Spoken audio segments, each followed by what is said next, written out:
Salut tout le monde, j'espère que vous allez bien. Aujourd'hui, je vous retrouve pour une nouvelle histoire, et cette fois, elle se passe en pleine nuit. Alors éteignez la lumière là où vous êtes, installez-vous confortablement et écoutez bien. Il y a des histoires qu'on raconte depuis des décennies, des histoires tellement simples qu'on a l'impression qu'elles ne pourraient jamais être vraies. Et pourtant, celle que je vais vous raconter s'est déroulée en 1987 dans une petite ville de l'Indiana aux États-Unis. Une histoire où une jeune fille pensait ne pas être seule, alors qu'en réalité, quelqu'un était beaucoup plus proche qu'elle ne l'imaginait. À l'époque, Lisa avait 14 ans. Elle vivait à Farmersburg, une petite ville entourée de champs de maïs à perte de vue. La maison familiale était grande, trop grande pour une adolescente, surtout le soir. Ses parents travaillaient tard et rentraient rarement avant minuit. Alors, la plupart du temps, Lisa se retrouvait seule. La nuit, le silence des champs était pesant.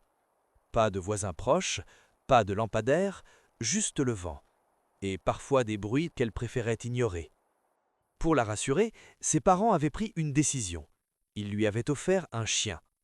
Un gros chien calme, affectueux, qui dormait chaque nuit sous son lit.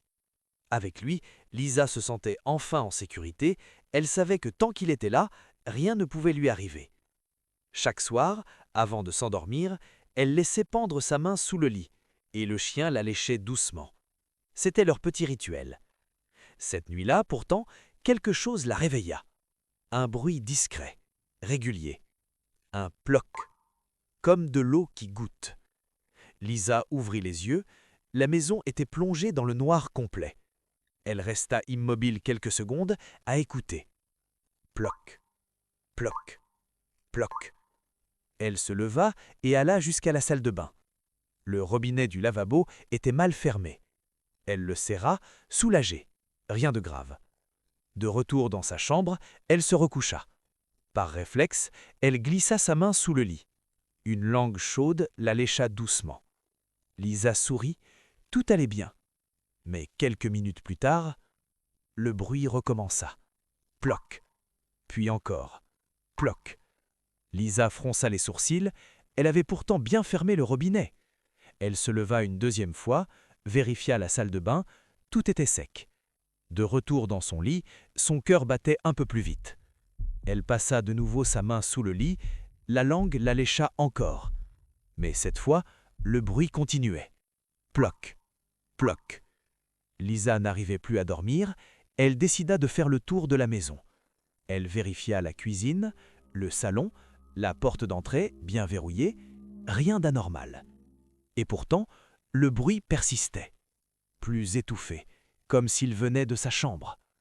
De retour dans son lit, Lisa resta figée. Le bruit ne venait pas de la salle de bain. Il venait du placard. Elle se leva lentement, avança jusqu'à la porte. Sa main tremblait quand elle l'ouvrit.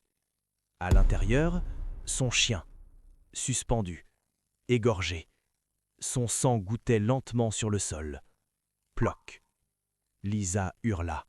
Sur la porte du placard, écrit avec du sang encore frais, un message « Les humains aussi peuvent lécher ». Lisa ne sut jamais combien de temps quelqu'un était resté dans sa chambre cette nuit-là, ni à quel moment exact il avait commencé à la regarder dormir. Mais une chose est sûre, ce soir-là, elle n'a jamais été seule. Et depuis, elle ne laisse plus jamais sa main dépasser du lit.